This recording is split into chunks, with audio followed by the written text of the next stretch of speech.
100% লিখিত guarantee Dinajpur board 2026 সাল, না আসলে টাকা ফেরত। খেয়াল রেখো 3.2 থেকে 100% কমন সাজেশন। হ্যালো দিনাজপুরবাসী, কি অবস্থা? আজকে মূলত আমরা দিনাজপুরে 2026 এর স্টুডেন্টদের জন্য 100% একটি কমন সাজেশন নিয়ে আসছি, যা 2026 সালে আইসিটিতে 3.2 থেকে যে কোশ্চেনটা আসবে, কেন আসবে, কিভাবে আসবে এবং এটার উত্তর কিভাবে করতে হয়, এই যাবতীয় বিষয়ে আজকে আমরা আলোচনা করব। তো চলুন শুরু করা যাক।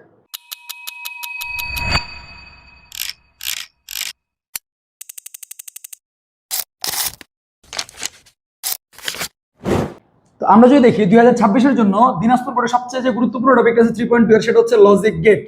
তুই বলবা স্যার লজিক গেট এটা আলাদা কি বিষয়, লজিক গেটে আসবো না? তোমরা যদি বিগত বোর্ডগুলো অ্যানালাইসিস করে দেখো, দিনাজপুর বোর্ডের স্টুডেন্টের সবচেয়ে বেশি পরিমাণ পড়ছে হচ্ছে লজিক গেট, বাট আসছে always Eder. 2025 Eder, 24 Eder with counter, 2023 again Eder আসছে, ইভেন এনকোডার ডিকোডার ছিল, 2019 আবারও অ্যাডার ছিল, 18 আবারও অ্যাডার ছিল, অর্থাৎ তারা অ্যাডারে পিছতে পিছতে পিছতে পিছতে শেষ।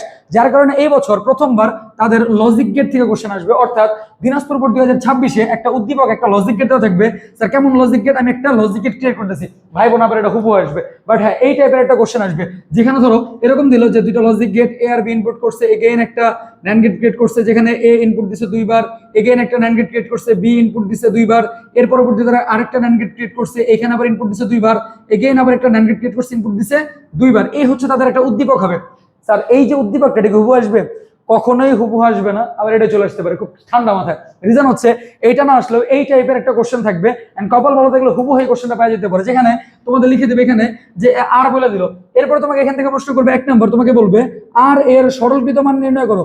সরলকৃত মান নির্ণয় করো। দিনাজপুরবাসী সাবধান হয়ে যাও, 2026 সালে সরল থেকে তোমাদের প্রশ্ন আসবেই, 100% সরল থেকে প্রশ্ন আসবে, খেয়াল রাখবে। এরপরে তোমাদের প্রশ্ন যেটা হবে যে আর এর সরলকৃত মান কোন একটা গেট দিয়ে বাস্তবায়ন করতে বলবে। আর এর সরলকৃত মান ন্যান্ড গেট, যদি আমি ন্যান্ড গেট দিয়ে করে রাখছি, তোমার বলবে নর গেট বা মৌলিক গেট, মৌলিক গেট, অথবা তোমারে বললো ন্যান্ড গেট, অথবা তোমারে বললো ন্যূনতম গেট দ্বারা বাস্তবায়ন করো। এই যে গেল তোমাদের এক টাইপের উদ্দীপক, যেটা লজিক গেট থেকে।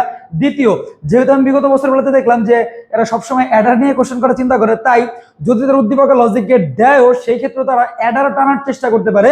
যেমন এই যে মানটা আছে, এই মানটা তোমরা যদি অ্যানালাইসিস করো, তাহলে দেখবে এখানে মান পেতেছো তোমরা হয়তো বা এক্সর গেট, অর্থাৎ যদি এমন হয় উদ্দীপকে আর এর মান যদি এমন হয় যে আরটা কেমন ভাবে সেট করছে যে যার মান আসবে, যদি আমি এটা এক্স নর করে ফেলছি, যদি এক্সর গেট হয়, ধরো ধরো এটা তো এক্সর না, এটা হবে এক্স নর, বাট যদি এমন হয় যে আর এর মান এক্সর আসছে, ওই মোমেন্টে তারা কি করবে, সামনে আরেকটা গেট বানায় রাখবে, যার নাম হচ্ছে কি এন্ড গেট। বানায় রেখে এবার প্রশ্ন করবে যে এক্সর গেট এবং এন্ড গেট মিলে যে সার্কিট গঠিত হয়, তাকে মৌলিক গেট দিয়ে বাস্তবায়ন করো, অথবা তার সাহায্যে পূর্ণযোগের বর্তনী বাস্তবায়ন করো। খুবই গুরুত্বপূর্ণ কোশ্চেন। এখানে এক্সর গেট এবং এন্ড গেটের সমন্বয়ে যেটা গঠিত, তার নাম হচ্ছে হাফ অ্যাডার। এবার প্রশ্নটা বলতে পারে যে হাফ অ্যাডারকে মৌলিক গেট বা ন্যান্ড গেট অথবা নর গেট এর সাহায্যে বাস্তবায়ন করো, অথবা তোমাকে বললো যে এই হাফ অ্যাডারের সাহায্যে তোমরা ফুল অ্যাডার বাস্তবায়ন করো, অর্থাৎ এক্সর এবং এন্ড কে মিলায় তারা হাফ অ্যাডারের কনসেপ্ট আলোচনা করতে বলবে, অথবা উদ্দীপক একটা এরকম গেট দিবে যেখান থেকে তোমার বলবে আর এর সরলকৃত মান নির্ণয় করো এবং এটাকে মৌলিক গেট, নর গেট, ন্যান্ড গেট দিয়ে বাস্তবায়ন করবে। 100% লিখিত গ্যারান্টি দিনাজপুর বোর্ড 2026 সাল, না আসলে টাকা ফেরত। খেয়াল রেখো এইখান থেকে তোমাদের একটা প্রশ্ন আসবেই। এর পাশাপাশি 3.2 এর আরেকটা গুরুত্বপূর্ণ টপিক আছে, যার নাম হচ্ছে রেজিস্টার। নাম কি? রেজিস্টার। রেজিস্টার এন্ড রেজিস্টারের কনসেপ্টটা কি?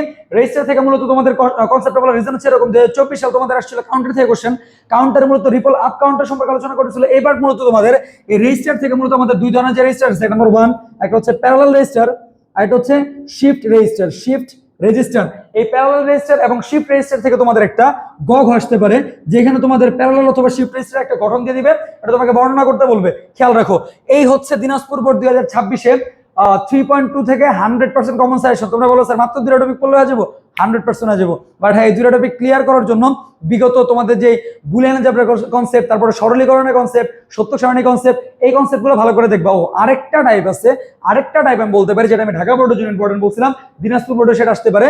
সেটা হচ্ছে depends on TT. Depends on TT. Sir TT মানে কি? Truth table. যেমন উদ্দীপকে তোমাদের কি করবে, একটা ট্রুথ টেবিল ঢুকাই দিবে। যেমন এরকম তোমাদের একটা ট্রুথ টেবিল দিল, খেয়াল রেখো 2023 বা 24 সম্ভবত ছিল এটা, সরি 24-25 ছিল, যাক কোন এক বোর্ডে ছিল, এটা দিনাজপুর বোর্ডের ছিল, 23 বা 19-এর বোর্ডে ছিল হয়তোবা। সেখানে তোমাদের এরকম উদ্দীপক দিবে, এ বি সি মান দিবে 0101 0011, এরপর দিবে 1110, এরকম দিল। তারপর তোমার ধরো আরেকটা মান দিল এরকম, যে তিনটে ইনপুট দিল, এ বি এবং সি এর মান, ইনপুট দিছে এ বি এবং সি 0101 0011, ইট ওয়াজ 1001। তোমাকে বলবে চিত্র 1 কোন ধরনের গেট ব্যাখ্যা করো, এটা আসবে চিত্র 1, এটা আসবে চিত্র 2। তোমাকে বলবে চিত্র 1 কোন ধরনের গেট ব্যাখ্যা করো এবং চিত্র 2 চিত্র 2 কে চিত্র 1 এর সাহায্যে বাস্তবায়ন করো। এইগুলো দিনাজপুর বোর্ডের জন্য 2026 এর জন্য গুরুত্বপূর্ণ টপিক। তবে হ্যাঁ, এমসিকিউর জন্য অবশ্যই এইবার দিনাজপুর বোর্ডের সার্কিট থেকে প্রশ্ন হবে। যেমন তোমাদের উদ্দীপকে কি করবে, এই রিলেটেড কিছু সার্কিট অ্যাড করবে। যেমন এই যে আমি মাত্র একটা সার্কিট তৈরি করলাম, এরকম একটা সার্কিট দিয়ে তোমাকে জিজ্ঞেস করবে এটা কোন ধরনের সার্কিট, খেয়াল রেখো, বা কোন লজিক গেট অথবা কোন ধরনের লজিক গেট জিজ্ঞেস করবে। অথবা তোমাকে বলতে পারে এরকম যে ধরো, যেটা ঢাকা বোর্ডে গতবার এমসিকিউতে আসছিল, এই টাইপের একটা প্রশ্ন তোমাদের করতে পারে যে এরকম দিছে, দেওয়ার পরে এখান থেকে একটা সিকিউর জন্য, অর্থাৎ আমি তো এখানে তোমাদের বলছি যে লজিক গেটের মধ্যে যে কোশ্চেনটা করবে, উদ্দীপকে তো লজিক গেট দিবে, গেট না দিয়ে তার এরকম সার্কিটও উল্লেখ করতে পারে। বোঝা গেছে কনসেপ্টটা? অর্থাৎ এইবার বোঝা ট্রাই করো, দিনাজপুর বোর্ডে সবচেয়ে গুরুত্বপূর্ণ হবে লজিক গেটের কনসেপ্টটা, যেখানে তোমাদের এরকম উদ্দীপকে গেট থাকতে পারে, উদ্দীপকে এরকম সার্কিট থাকতে পারে এক টাইপের কোশ্চেন, অথবা ছোট করে বলবে এন্ড গেট এবং এক্সর গেট মিলে যে হাফ অ্যাডার কনসেপ্ট, যেহেতু প্রত্যেক বছর অ্যাডারটা এখানে বেশি গুরুত্বপূর্ণ হয়।